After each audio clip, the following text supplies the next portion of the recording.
we've been working with FICCI's sectoral committees and industrial leaders across more than 200 organizations to establish a roadmap for the next 25 years for our country, and have been supported by McKinsey & Company in this initiative.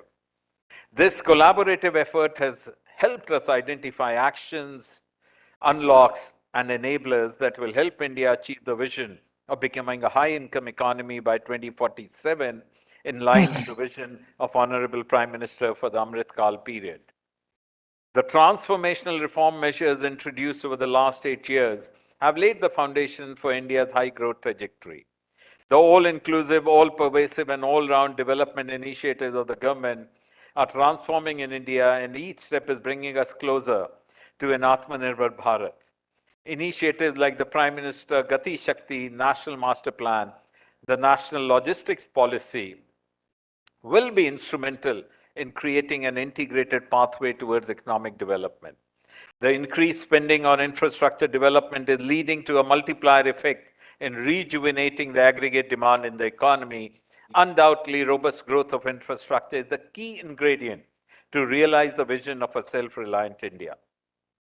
Infrastructure construction alone has the potential to contribute 25% of incremental gross non-farm jobs by 2030. In addition, strengthening logistics and transportation infrastructure can potentially bring down the logistical costs, which is higher by about 400 to 500 bps as compared to our peer group countries. Alongside the foundation for a stronger economy, we have seen significant improvement in India's carbon footprint and focus on sustainability with the National Hydrogen Mission. India has the potential to gain global leadership, and it will help reduce the country's carbon footprint and offer new opportunities for industry at the same time. I would like to reiterate that the government, the industry, the masses all have a shared vision for India's future in all sectors, be it education, health, inclusivity, environment, technology, infrastructure, and governance. Ensuring the development of the sectors will ensure a harmonious living for all and help us become a developed nation. Thank you once again, Mantriji, for being with us today. Much appreciate your presence.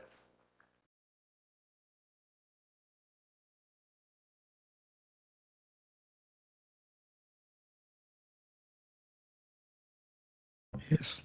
We now present the FICCI Green Certificate to Honorable Minister as a welcome gesture. Thank you. Ladies and gentlemen, Shri Nitin Gadkari ji has totally transformed the transport infrastructure landscape in the country today. A visionary with great ideas and innovative approach, Shri Gadkari delivers what he promises. The exponential increase in project completion speed is undoubtedly due to his personal involvement and in-depth study of the projects, as well as his efforts to resolve issues associated with the projects. The push given to alternative fuels like ethanol, green hydrogen, and methanol by Gadkari ji is indeed laudable, as it has the potential to decarbonize our future energy needs.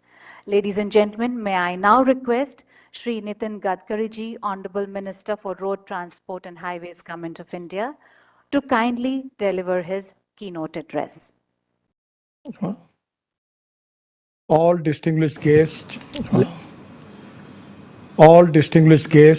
ladies and gentlemen, it gives me immense pleasure to be speaking virtually at the annual general meeting of FICCI's 95th annual convention. I am delighted to share my perspective on India at 100 Amrit Kaal for sustainable and inclusive development. Today, we are the fastest growing major economy in the world, and the next 25 years would be the Amrit Kaal for world-class infrastructure development and creating manufacturing hubs by using cutting-edge technology is very important. The association like FICCI are the true ambassador to drive this vision. Under the dynamic leadership of our Honorable Prime Minister Shri Narendra Modi ji, India is all set to become a $5 trillion economy by 2025. India is on the path to build an inclusive Bharat by following the vision of our Honorable Prime Minister Modi ji of Sabka Saath, Sabka Vikas, Sabka Prayas and Sabka Vishwas.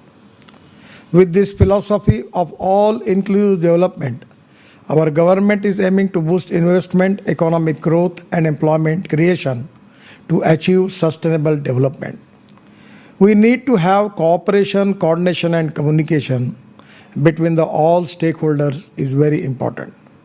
The Sustainable Development Goal integration is an enable for every policy creation to maintain sustainability and future-proofing. Being one of the fastest growing countries globally, India plays a key role in achieving the Sustainable Development Goals Agenda 2030. According to UNGC, UN Global Compact, 50% of delivery of the global goals are expected to come from the progress made in India. Hence, all of us play a very crucial role in creating the platform for sustainable growth. The sustainable business models can be scalable solutions while managing long-term risk and generating significant social and environmental benefits for the entire world. To boost sustainability, our government is progressing on the policy of adopting import substitute, cost-effective, pollution-free and indigenous. Particularly, I will request to all of you that you should have a first priority for the important agenda for achieving this goal is how we can increase our export and how we are going to reduce our import. The people like you who are successfully doing excellent job in their business and manufacturing sector, they are the best judges who can identify the sectors and who can contribute towards this mission to make India Atmanirbhar Bharat. We are also working on development of alternative clean and green fuels like bio-CNG, LNG, methanol, ethanol, biodiesel, electric and hydrogen fuel cell technology. Within the renewable technologies, solar and biomass sectors have huge opportunity to fulfill huge energy requirement.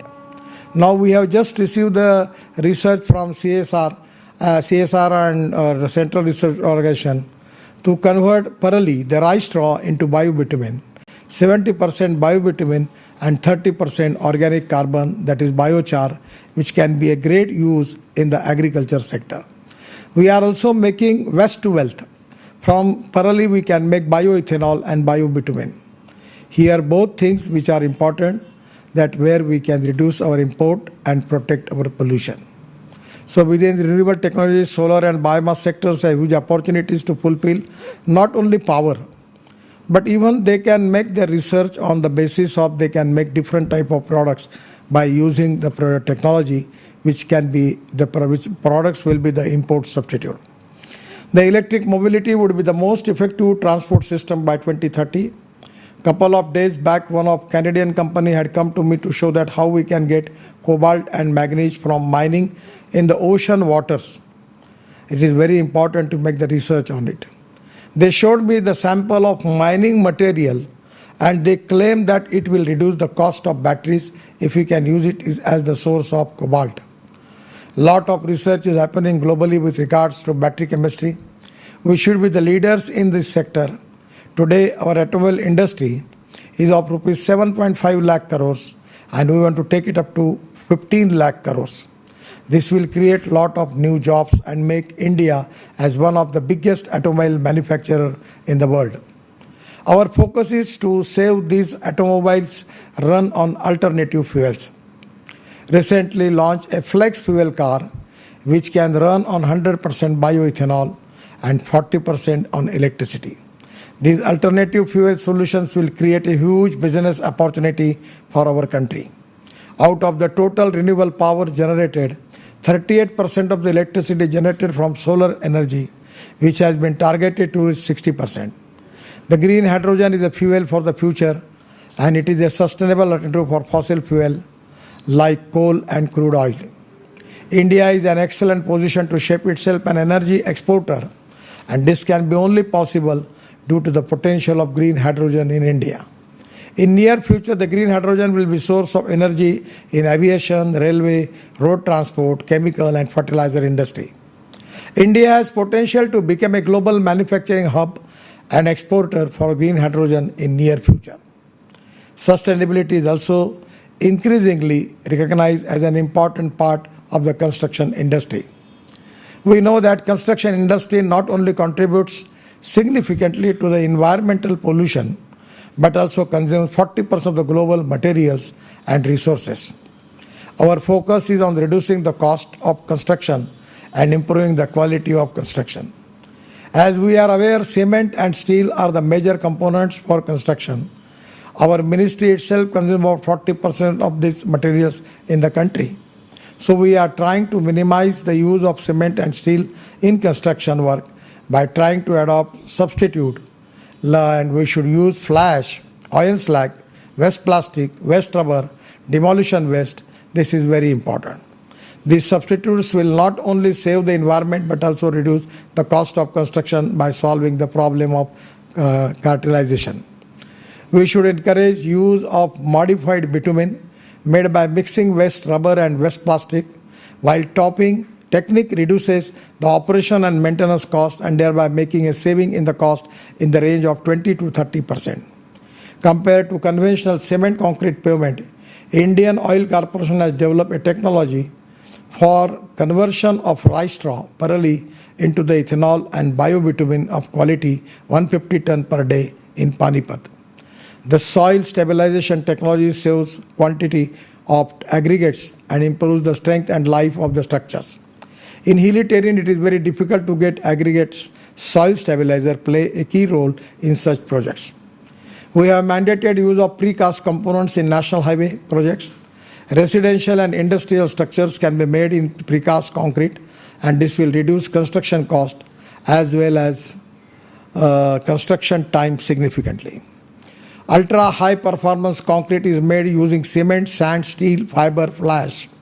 Using this new technology of steel fiber, which is already widely used in Singapore and Malaysia, we can increase the distance between the two piers from 30 meters to 120 meters. This would not only boost sustainability, but also save the cost of construction up to 30% to 40%.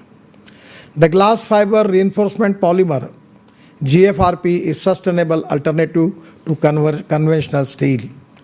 The reinforcement meant we should explore its possibility of large-scale application. We should explore use of steel fibers and glass fibers in the building of structures in India also. This is successfully implemented in many countries. We can also use ethanol in generator sets. I have carried out successful experiments and I am using ethanol in generating sets, which are giving an excellent efficiency at a lower price without any air pollution. Through this forum, I am appealing all the industry leaders to adopt sustainable development goals into the structure of your respective organizations. We have to transform these technologies, these ideologies and agenda into resolutions and commitments. A clear action plan with target and timeline to achieve them should be made. Today at this convention, we should focus on understanding mechanism for tracking progress on sustainable development goals, exchange of best practices, innovation championed by stakeholders, creating an actionable plan on sustainable development goals. And with these words, I am thankful to the FICCI Association, particularly Mr. Sanjeev Mehta, Mr. Subrakant Panda, for inviting and providing me this platform and to share my views. I am also giving open invitation to all of you. Regarding my ministry, we are making the world standard road infrastructure in the country. I am promising you that before end of 24, our road infrastructure will be equal to the standard of USA, American standards. And at 100%, the logistic cost is a big problem. Presently, it comes to 16%. But I am promising you that up to the end of 24, we will take it up to in a single digit, up to 9%. And that is going to helpful for getting more exports. And it is really a most important thing for all of you. By reducing the logistic cost, we should be more compatible in the world market. There is a huge, sky is the limit, Huge opportunities are there. And the people like you who can make the vision for that. I am always telling to people that you can donate I, but you cannot donate vision. My request to the office bearers of the FICCI that let us prepare a plan for next 50 years, at least minimum 25 years in all the sectors. And we, with the government, with the industry, with the all stakeholders, we will march ahead to get that goal. I am confident that today the way in which you are working, the way we have young talented engineering manpower available in India, our big market available in India, the domestic advantages are there, and in the international market, now it is the time that we need to increase our business and presence. The people like you who can really make miracles in this sector. I am really happy, and I am really giving my thanks to all of you. I wish you all a happy and healthy life ahead. And once again, giving my best wishes for all of you for our future. Namaskar. Thank you very much. Dhanyavad.